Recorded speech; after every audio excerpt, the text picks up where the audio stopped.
नमस्कार दोस्तों, कहानियों की श्रृंखला में आज सुनेंगे फणीश्वर नाथ रेणु जी की कहानी लाल पान की बेगम। लेकिन उससे पहले मेरा आपसे विनम्र अनुरोध है कि अगर मेरे द्वारा सुनाई हुई कहानियाँ आपको अच्छी लगती हैं तो मेरे चैनल को सब्सक्राइब ज़रूर करें, लाइक करें और अपने दोस्तों और परिचितों में शेयर भी करें। बेल आइकन दबाना बिल्कुल भी ना भूलें। आज सुनिए लाल पान की बेगम। क्यों बिरजू की माँ नाच देखने नहीं जाएगी क्या? बिरजू की माँ शकरकंद उबालकर बैठी मन ही मन कुढ़ रही थी अपने आंगन में। 7 साल का लड़का बिरजू शकरकंद के बदले तमाचे खाकर आंगन में लोट लोट कर सारी देह में मिट्टी मल रहा था। चंपिया के सिर भी चुड़ैल मंडरा रही है। आधे आंगन धूप रहते जो गई है सहुआन की दुकान छोवा गुड़ लाने, सो अभी तक नहीं लौटी। दिया बाती की बेला हो गई है, आए आज लौट के जरा। बागड़ बकरे की देह में कुकर माछी लगी थी, इसलिए बेचारा बागड़ रह रहकर कूद फान कर रहा था। बिरजू की माँ बागड़ पर मन का गुस्सा उतारने का बहाना ढूंढकर निकाल चुकी थी। पिछवाड़े की मिर्च की फूली गाज बागड़ के सिवा और किसने कलेवा किया होगा। बागड़ को मारने के लिए वह मिट्टी का छोटा ढेला उठा चुकी थी कि पड़ोसिन मखनी फुआ की पुकार सुनाई पड़ी। क्यों बिरजू की माँ नाच देखने नहीं जाएगी क्या? बिरजू की माँ के आगे नाथ और पीछे पगहिया ना हो तब ना फुआ। गरम गुस्से में बुझी नुकीली बात फुआ की देह में धस गई और बिरजू की माँ ने हाथ के ढेले को पास ही फेंक दिया। बेचारे बागड़ को कुकर माछी परेशान कर रही है। हर आए आए हर। बिरजू ने लेटे ही लेटे बागड़ को एक डंडा लगा दिया। बिरजू की माँ की इच्छा हुई कि जाकर उसी डंडे से बिरजू का भूत भगा दे, किंतु नीम के पास खड़ी पनभरियों की खिलखिलाहट सुनकर रुक गई। ठहर, तेरे बप्पा ने बड़ा हाथ छुट्टा बना दिया है तुझे, बड़ा हाथ चलता है लोगों पर। ठहर। मखनी फुआ नीम के पास झुकी कमर से घड़ा उतारकर पानी भरकर लौटती पनभरनियों में बिरजू की माँ की बहकी हुई बात का इंसाफ करा रही थी। जरा देखो तो इस बिरजू की माँ को, 4 मन पाट जूट का पैसा क्या हुआ, धरती पर पांव ही नहीं पड़ते। निसाफ करो, खुद अपने मुंह से 8 दिन पहले से गांव की अली गली में बोलती फिरी है। हाँ, इस बार बिरजू के बप्पा ने कहा है बैलगाड़ी पर बिठाकर बलरामपुर का नाच दिखा लाऊंगा। बैल अब अपने घर हैं तो 1000 गाड़ी मंगनी मिल जाएंगी। सो मैंने अभी टोक दिया कि नाच देखने वाली सब तो औन पौन कर तैयार हो रही हैं, रसोई पानी कर रहे हैं। मेरे मुंह में आग लगे, क्यों मैं टोकने गई? सुनती हो क्या जवाब दिया बिरजू की माँ ने। मखनी फुआ ने अपने पोपले मुंह के होठों को एक ओर मोड़कर ऐंठती हुई बोली निकाली। अरे हाँ, बिरजू की मैया के आगे नाथ और पीछे पगहिया हो तब ना। जंगी की पुतोहू बिरजू की माँ से नहीं डरती, वह जरा गला खोलकर ही कहती है। फुआ, सरबे सित्तल मिंटी के हाकिम के बासा पर फूल छाप किनारी वाली साड़ी पहन के यदि तू भी भेंटी की भेंट चढ़ाती तो तुम्हारे नाम से भी 2-3 बीघा धनार जमीन का पर्चा कट जाता। फिर तुम्हारे घर भी आज 10 मन सोना बंग पाट होता, जोड़ा बैल खरीदती, फिर आगे नाथ और पीछे सैकड़ों पगहिया झूलती। जंगी की पुतोहू मुहजोर है, रेलवे स्टेशन के पास की लड़की है। 3 ही महीने हुए गौने की नई बहू होकर आई है और सारे कुर्मा टोली की सभी झगड़ालू सासों से एकाध मोर्चा ले चुकी है। उसका ससुर जंगी दागी चोर है, सी किलासी है। उसका खसम रंगी कुर्मा टोली का नामी लठैत, इसीलिए हमेशा सींग खजाती फिरती है जंगू की पुतोहू। बिरजू की माँ के आंगन में जंगी की पुतोहू की गला खोल बोली गुलेल की गोलियों की तरह दंदनाती हुई आई। बिरजू की माँ ने एक तीखा जवाब खोज कर निकाला, लेकिन मन मसोस कर रह गई। गोबर की ढेरी में कौन ढेला फेंके? जीभ के झाल को गले में उतारकर बिरजू की माँ ने अपनी बेटी चंपिया को आवाज दी। अरे चंपिया, आज लौटे तो तेरी मूड़ी मरोड़कर चूल्हे में झोंकती हूँ। दिन दिन बेचाल होती जा रही है। गांव में तो अब ठेठर बैस्कोप का गीत गाने वाली पतुरिया पुतोहू सब आने लगी हैं। कहीं बैठ के बाजे न मुरलिया सीख रही होगी हर जाई। अरे चंपिया! जंगी की पुतोहू ने बिरजू की माँ की बोली का स्वाद लेकर कमर पर घड़े को संभाला और मटक कर बोली, चल दीदिया चल, इस मोहल्ले में लाल पान की बेगम बसती है। नहीं जानती, दोपहर दिन और चौपहर रात बिजली की बत्ती भक भक कर जलती है। भक भक बिजली बत्ती की बात सुनकर न जाने क्यों सभी खिलखिलाकर हंस पड़ी। फुआ की टूटी हुई दंत पंक्तियों के बीच से एक मीठी गाली निकली, शैतान की नानी। बिरजू की माँ की आंखों पर मानो किसी ने तेज टॉर्च की रोशनी डालकर चौंधिया दिया। भक भक बिजली बत्ती। 3 साल पहले सर्वे कैंप के बाद गांव की जलन डाही औरतों ने एक कहानी गढ़ के फैलाई थी। चंपिया के माँ के आंगन में रात भर बिजली बत्ती भुकभुकाती थी। चंपिया की माँ के आंगन में नाक वाले जूते की छाप घोड़े की टाप की तरह। जलो जलो और जलो। चंपिया की माँ के आंगन में चांदी जैसे पाट सूखते देखकर जलने वाली सब औरतें खलिहान पर सोनाली धान के बोझों को देखकर बैगन का भुर्ता हो जाएंगी। मिट्टी के बर्तन से टपकते हुए छोवा गुड़ को उंगलियों से चाटती हुई चंपिया आई और माँ के तमाचे खाकर चीख पड़ी, मुझे क्यों मारती हो? सहुआइन जल्दी से सौदा नहीं देती है। सहुआइन जल्दी सौदा नहीं देती कि नानी? एक सहुआइन की ही दुकान पर मोती झरते हैं जो जड़ गाड़ कर बैठी हुई थी। बोल। गले पर लात देकर कल्ला तोड़ दूंगी हरजाई, जो फिर कभी बाजे न मुरलिया गाते सुना। चाल सीखने जाती है टीसन की छोकरियों से। बिरजू की माँ ने चुप होकर अपनी आवाज अंदाजी कि उसकी बात जंगी के झोपड़े तक साफ साफ पहुंच गई होगी। बिरजू बीती हुई बात को भूलकर उठ खड़ा हुआ था और धूल झाड़ते हुए बर्तन से टपकते गुड़ को ललचाई निगाह से देखने लगा था। दीदी के साथ वह भी दुकान जाता तो दीदी उसे भी गुड़ चटाती जरूर। वह शकरकंद के लोभ में रहा और मांगने पर माँ ने शकरकंद के बदले, ए मैया एक अंगुली गुड़ दे दे। बिरजू ने तलहती फैलाई, दे ना मैया, एक रत्ती भर।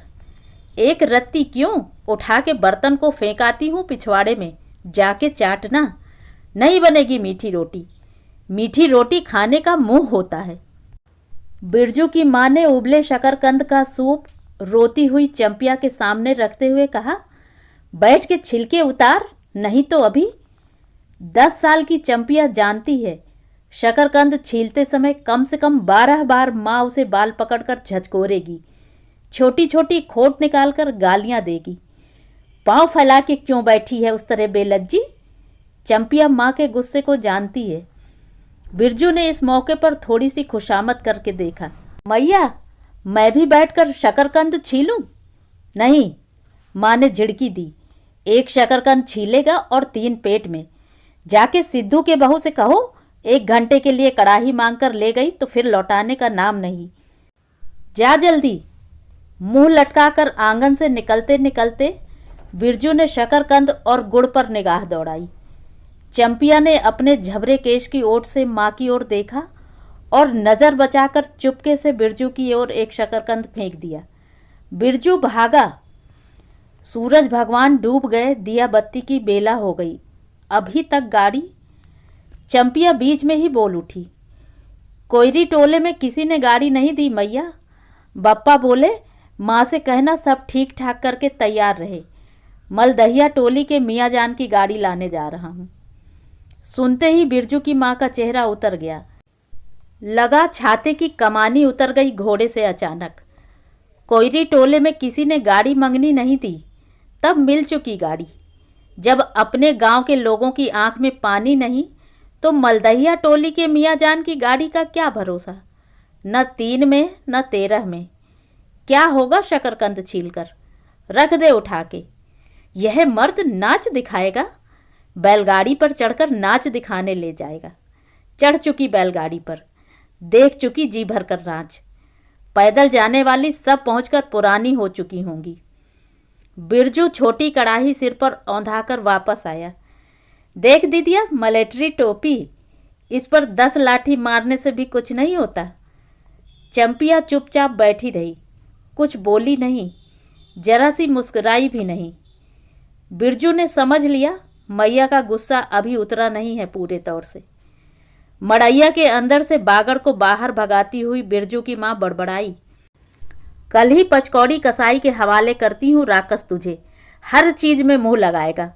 चंपिया, बांध दे बगड़ा को, खोल दे गले की घंटी, हमेशा टुनुर टुनुर, मुझे जरा नहीं सुहाता है। टुनुर टुनुर सुनते ही बिरजू को सड़क से जाती हुई बैलगाड़ियों की याद हो आई। अभी बबुआन टोले की गाड़ियां नाच देखने जा रही थीं। झुनुर झुनुर बैलों की झुनकी, तुमने बैसी, बकबक मत करो, बागड़ के गले से झुकनी खोलती बोली चंपिया। चंपिया, डाल दे चूल्हे में पानी, बप्पा आवे तो कहना कि अपने उड़न जहाज पर चढ़कर नाच देख आए। मुझे नाच देखने का शौक नहीं, मुझे जगाइयो मत कोई, मेरा माथा दुख रहा है। मड़ैया के ओसारे पर बिरजू ने फिसफिसा के पूछा, क्यों दीदिया, नाच में उड़न जहाज भी उड़ेगा?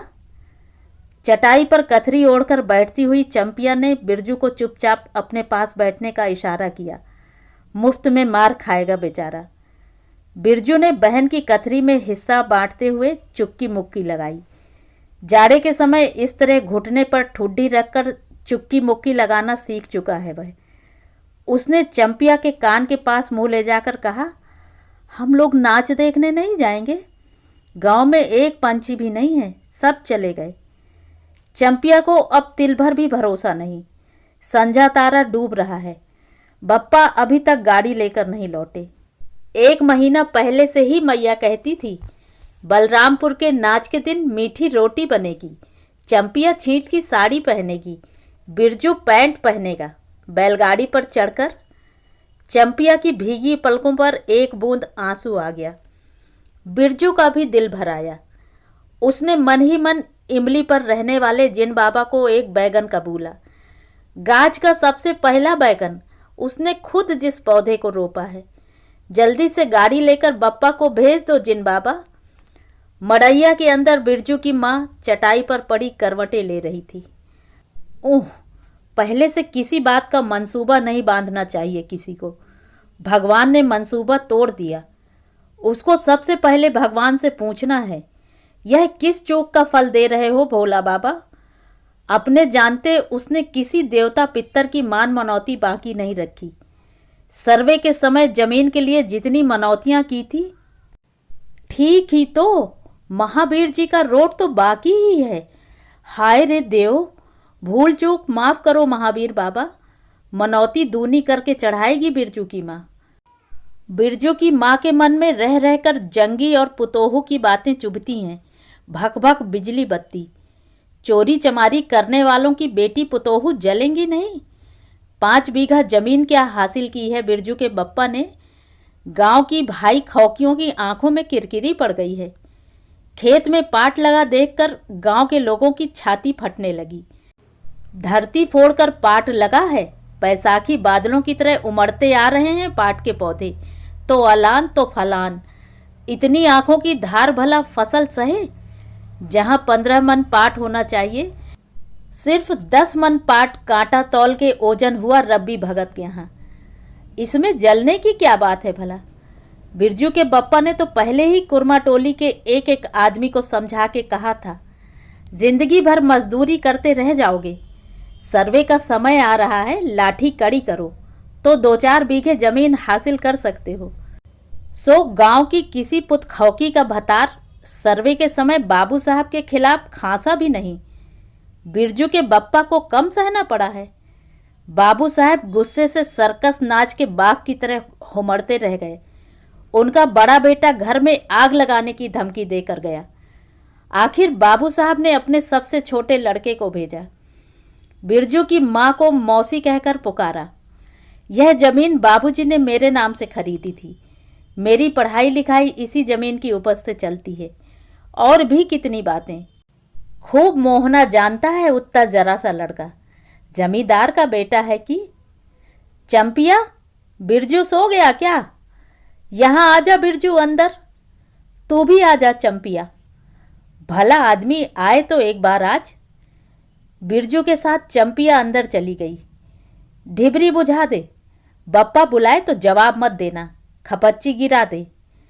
भला आदमी रे, भला आदमी, मुंह देखो जरा इस मर्द का। बिरजू की माँ दिन रात मंझा न देती रहती तो ले चुके थे जमीन। रोज आकर माथा पकड़ के बैठ जाएं। मुझे जमीन नहीं चाहिए बिरजू की माँ, मजूरी ही अच्छी। जवाब देती थी बिरजू की माँ खूब सोच समझ के। छोड़ दो, जब तुम्हारा कलेजा ही थिर नहीं होता तो क्या होगा। जोरू जमीन जोर के, नहीं तो किसी और के। बिरजू के बाप पर बहुत तेजी से गुस्सा चढ़ता है, चढ़ता ही जाता है। बिरजू की माँ का भाग ही खराब है जो ऐसा गोबर गणेश घर वाला उसे मिला। कौन सा शौक मौज दिया है उसके मर्द ने। कोल्हू के बैल की तरह खटकर सारी उम्र काट दी इसके यहाँ। कभी एक पैसे की जलेबी भी लाकर दी है उसके खसम ने। पाट का दाम भगत के यहाँ से लेकर बाहर ही बाहर बैल हट्टा चले गए। बिरजू की माँ को एक बार नंबरी नोट देखने भी नहीं दिया आंख से। बैल खरीद लाए। उसी दिन से गांव में ढिंढोरा पीटने लगे। बिरजू की माँ इस बार बैलगाड़ी पर चढ़कर जाएगी नाच देखने। दूसरे की गाड़ी के भरोसे दिखाएगा। अंत में उसे अपने आप पर क्रोध हो आया। वह खुद भी कम नहीं, उसकी जीभ में आग लगे। बैलगाड़ी पर चढ़कर नाच देखने की लालसा किस कुसमय में उसके मुंह से निकली थी भगवान जाने। फिर आज सुबह से दोपहर तक किसी न किसी बहाने उसने 18 बार बैलगाड़ी पर नाच देखने की चर्चा छेड़ी है। लो खूब देखो नाच, वाहरे नाच, कथरी के नीचे दुशाले का सपना। कल भोरे पानी भरने के लिए जब जाएगी, पतली जीभ वाली पतुरियाँ सब हंसती आएंगी, हंसती जाएंगी। सभी जलते हैं उससे। हाँ, भगवान दाढ़ी जार भी। 2 बच्चों की माँ होकर भी वह जस की तस है।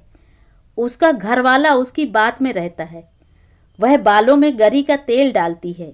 उसकी अपनी जमीन है किसी के पास एक घर जमीन भी अपनी इस गांव में। जलेंगे नहीं। 3 बीघे में धान लगा हुआ है। अगहनी लोगों की बिखदीट से बचे तब तो। बाहर बैलों की घंटियां सुनाई पड़ी। तीनों सतर्क हो गए, उत्कर्ण होकर सुनते रहे। अपने ही बैलों की घंटी है क्यों री चंपिया? चंपिया और बिरजू ने प्रायः एक साथ ही कहा, हूँ। चुप, बिरजू की माँ ने फिसफिसा कर कहा। शायद गाड़ी भी है, धड़धड़ाती है ना। दोनों ने फिर हुंकारी भरी। चुप, गाड़ी नहीं है। तू चुपके से टट्टी में छेद करके देख तो आ चंपी। भाग के आ चुपके चुपके। चंपिया बिल्ली की तरह हौले हौले पांव से टट्टी के छेद से झांक आई। हाँ मैया, गाड़ी भी है। बिरजू हड़बड़ाकर उठ बैठा। उसकी माँ ने उसका हाथ पकड़कर सुला दिया। बोल मत।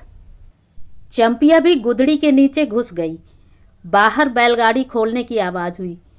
बिरजू के बाप ने बैलों को जोर से डांटा। हाँ हाँ, आ गए घर। घर आने के लिए छाती फटी जाती थी। बिरजू की माँ ताड़ गई। जरूर मलदहिया टोली में गांजे की चिलम चढ़ रही थी। आवाज़ तो बड़ी खनखनाती हुई निकल रही है। चंपिया, बाहर से ही पुकार कर कहा उसके बाप ने। बैलों को घास दे दे चंपिया। अंदर से कोई जवाब नहीं आया। चंपिया के बाप ने आंगन में आकर देखा तो न रोशनी, न चिराग, न चूल्हे में आग। बात क्या है? नाच देखने उतावली होकर पैदल ही चली गई क्या? बिरजू के गले में खसखसाहट हुई और उसने रोकने की पूरी कोशिश भी की, लेकिन खांसी जब शुरू हुई तो पूरे 5 मिनट तक वह खांसता रहा। बिरजू, बेटा बिरज मोहन, बिरजू के बाप ने पुचकार कर बुलाया। मैया गुस्से के मारे सो गई क्या? अरे अभी तो लोग जा ही रहे हैं। बिरजू की माँ के मन में आया कि कसकर जवाब दे, नहीं देखना नाच, लौटा दो गाड़ी। चंपिया, उठती क्यों नहीं? ले, धान की पंचशीश रख दे। धान की बालियों का छोटा झौवा झोपड़े के ओसारे पर रखकर उसने कहा, दिया बारो। बिरजू की माँ उठकर ओसारे पर आई। डेढ़ पहर रात को गाड़ी लाने की क्या जरूरत थी? नाच तो अब खत्म हो रहा होगा। ढिबरी की रोशनी में धान की बालियों का रंग देखते ही बिरजू की माँ के मन का सब मैल दूर हो गया। धानी रंग उसकी आंखों से उतरकर रोम रोम में घुल गया। नाच अभी शुरू भी नहीं हुआ होगा। अभी अभी बलरामपुर के बाबू की कंपनी गाड़ी मोहनपुर होटल बंगला से हाकिम साहब को लाने गई है। इस साल आखिरी नाच है। पंचसीस टट्टी में खोस दे। अपने खेत का है। अपने खेत का? हुलसती हुई बिरजू की माँ ने पूछा। पक गए धान? नहीं, 10 दिन में अगहन चढ़ते चढ़ते लाल होकर झुक जाएंगी सारे खेत की बालियां। मलदहिया टोली पर जा रहा था, अपने खेत में धान देखकर आंखें जुड़ा गईं। सच कहता हूँ, पंचसीस तोड़ते समय उंगलियां कांप रही थी मेरी। बिरजू ने धान की एक बाली से एक धान लेकर मुंह में डाल लिया और उसकी माँ ने एक हल्की डांट लगा दी। कैसा लुक्कड़ है रे तू? इन दुश्मनों के मारे कोई नेम धर्म जो बचे।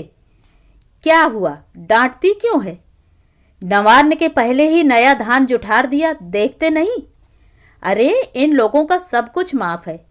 चिरई चुनमुन है ये लोग। इन दोनों के मुंह में नवान्न के पहले नया अन्न ना पड़े। इसके बाद चंपिया ने भी धान की बाली से 2 धान लेकर दांतों तले दबाया। ओ मैया, इतना मीठा चावल! और गमकता भी है ना दीदिया? बिरजू ने फिर मुंह में धान लिया। रोटी ओटी तैयार कर चुकी क्या? बिरजू के बाप ने मुस्कुराकर पूछा। नहीं, मान भरे सुर में बोली बिरजू की माँ। जाने का ठीक ठिकाना नहीं और रोटी बनती है। वाह, खूब हो तुम लोग। जिसके पास बैल हैं उसे गाड़ी मंगनी नहीं मिलेगी भला? गाड़ी वालों को भी बैल की कभी ज़रूरत होगी। पूछूंगा तब कोयरी टोला वालों से। ले जल्दी से रोटी बना ले, देर नहीं होगी। अरे टोकरी भर रोटी तो तू पलक मारते बना लेती है। 5 रोटियां बनाने में कितनी देर लगेगी? अब बिरजू की माँ के होठों पर मुस्कुराहट खुलकर खिलने लगी। उसने नज़र बचाकर देखा, बिरजू का बप्पा उसकी ओर एकटक निहार रहा है। चंपिया और बिरजू न होते तो मन की बात हंसकर खोलते देर न लगती। चंपिया और बिरजू ने एक दूसरे को देखा और खुशी से उनके चेहरे जगमगा उठे। मैया बेकार गुस्सा हो रही थी ना? चंपी, जरा घैलसार में खड़ी होकर मखनी फुआ को आवाज दे तो। ए फुआ, सुनती हो फुआ? मैया बुला रही हैं। फुआ ने कोई जवाब नहीं दिया, किंतु उसकी बड़बड़ाहट स्पष्ट सुनाई पड़ी। हाँ, अब फुआ को क्यों गुहारती है? सारे टोले में बस एक फुआ ही तो है बिना नाथ पगहिया वाली। अरे फुआ, बिरजू की माँ ने हंसकर जवाब दिया। उस समय बुरा मान गई थी क्या? नाथ पगहिया वाले को आकर देखो, दोपहर रात में गाड़ी लेकर आया है। आ जाओ फुआ, मैं मीठी रोटी पकाना नहीं जानती। फुआ कांखती खांसती आई। इसी से घड़ी पहर दिन रहते ही पूछ रही थी कि नाच देखने जाएगी क्या? कहती तो मैं पहले से ही अपनी अंगीठी यहाँ सुलगा जाती। बिरजू की माँ ने फुआ को अंगीठी दिखला दी और कहा, घर में अनाज दाना वगैरह तो कुछ है नहीं, एक बागड़ है और कुछ बर्तन बासन, सो रात भर के लिए यहाँ तंबाकू रख जाती हूँ। अपना हुक्का ले आई हो ना फुआ? फुआ को तंबाकू मिल जाए तो रात भर क्या, 5 रात बैठकर जाग सकती है। फुआ ने अंधेरे में टटोलकर तंबाकू का अंदाज किया। ओहो, हाथ खोलकर तंबाकू रखा है बिरजू की माँ ने, और एक वह है सहुआइन। राम कहो, उस रात को अफीम की गोली की तरह एक मटर भर तंबाकू रखकर चली गई गुलाब बाग में ले, और कह गई कि डिब्बी भर तंबाकू है। बिरजू की माँ चूल्हा सुलगाने लगी। चंपिया ने शकरकंद को मसलकर गोले बनाए और बिरजू सिर पर कढ़ाई औंधाकर अपने बाप को दिखलाने लगा। मलेटरी टोपी, इस पर 10 लाठी मारने से भी कुछ नहीं होगा। सभी ठठाकर हंस पड़े। बिरजू की माँ हंसकर बोली, ताखे पर 3-4 मोटे शकरकंद रखे हैं, दे दे बिरजू को चंपिया, बेचारा शाम से ही। बेचारा मत कहो मैया, खूब सचारा है। अब चंपिया चहकने लगी। तुम क्या जानो कथरी के नीचे मुंह क्यों चल रहा था बाबू साहब का? बिरजू के टूटे दूध के दांतों की फांक से बोली निकली। ब्लैक मार्टिन में 5 शकरकंद खा लिया। सभी फिर ठठाकर हंस पड़े। बिरजू की मां ने फुआ का मन रखने के लिए पूछा, 1 कनवा गुड़ है, आधा दूं फुआ? फुआ ने गदगद होकर कहा, अरे शकरकंद तो खुद मीठा होता है, उतना क्यों डालेगी? जब तक दोनों बैल दाना घास खाकर एक दूसरे की देह को जीभ से चाटें, बिरजू की मां तैयार हो गई। चंपिया ने छींट की साड़ी पहनी और बिरजू बटन के अभाव में पैंट पर पटसन की डोरी बंधवाने लगा। बिरजू की मां ने आंगन से निकलकर गांव की ओर कान लगाकर सुनने की चेष्टा की। ओह, इतनी देर तक भला पैदल जाने वाले रुके रहेंगे? पूर्णिमा का चांद सिर पर आ गया है। बिरजू की मां ने असली रूपा का मांग टीका पहना है आज पहली बार। बिरजू के बप्पा को हो क्या गया है? गाड़ी जोतता क्यों नहीं? मुंह की ओर एकटक देख रहा है, मानो नाच की लाल पान की। गाड़ी पर बैठते ही बिरजू की मां की देह में एक अजीब गुदगुदी होने लगी। उसने बांस की बल्ली को पकड़कर कहा, गाड़ी पर अभी बहुत जगह है, जरा दाहिनी सड़क से गाड़ी हाँकना। बैल जब दौड़ने लगे और पहिया जब चूं चूं करके घरघराने लगा तो बिरजू से नहीं रहा गया। उड़न जहाज की तरह उड़ाओ बप्पा। गाड़ी जंगी के पिछवाड़े पहुंची। बिरजू की मां ने कहा, जरा जंगी से पूछो ना, उसकी पतोहू नाच देखने चली गई क्या? गाड़ी के रुकते ही जंगी के झोपड़े से आती हुई रोने की आवाज स्पष्ट हो गई। बिरजू के बप्पा ने पूछा, अरे जंगी भाई, काहे कन्ना रोहट हो रहा है आंगन में? जंगी घूर ताप रहा था। बोला, क्या पूछते हो? रंगी बलरामपुर से लौटा नहीं, पुतोहिया नाच देखने कैसे जाए? आसरा देखते देखते उधर गांव की सभी औरतें चली गईं। अरे ट्यूशन वाली तो रोती काहे है? बिरजू की मां ने पुकार कर कहा, आजा झट से कपड़ा पहनकर, सारी गाड़ी पड़ी हुई है, आजा जल्दी। बगल के झोपड़े से राधे की बेटी सुनरी ने कहा, काकी गाड़ी में जगह है, मैं भी जाऊंगी। बांस की झाड़ी के उस पार लरेना खवास का घर है, उसकी बहू भी नहीं गई है। गिलट का झुनकी कड़ा पहनकर झमकती आ रही है। आजा, जो बाकी रह गई हैं सब आ जाएं जल्दी। जंगू की पुतोहू लरेना की बीबी और राधे की बेटी सुनरी तीनों गाड़ी के पास आईं।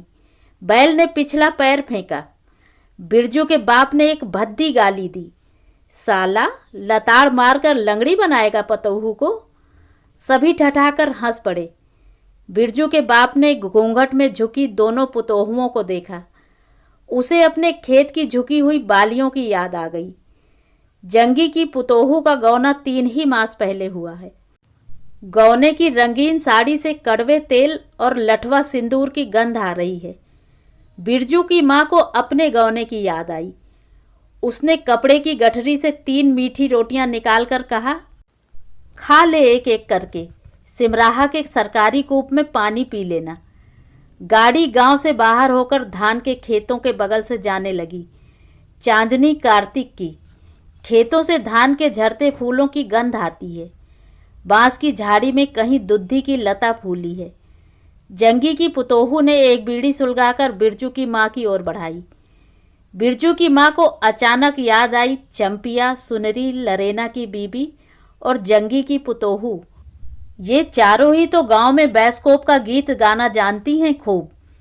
गाड़ी की लीक धनखेतों के बीच होकर गई। चारों ओर गौने की साड़ी की खसखसाहट जैसी आवाज होती है।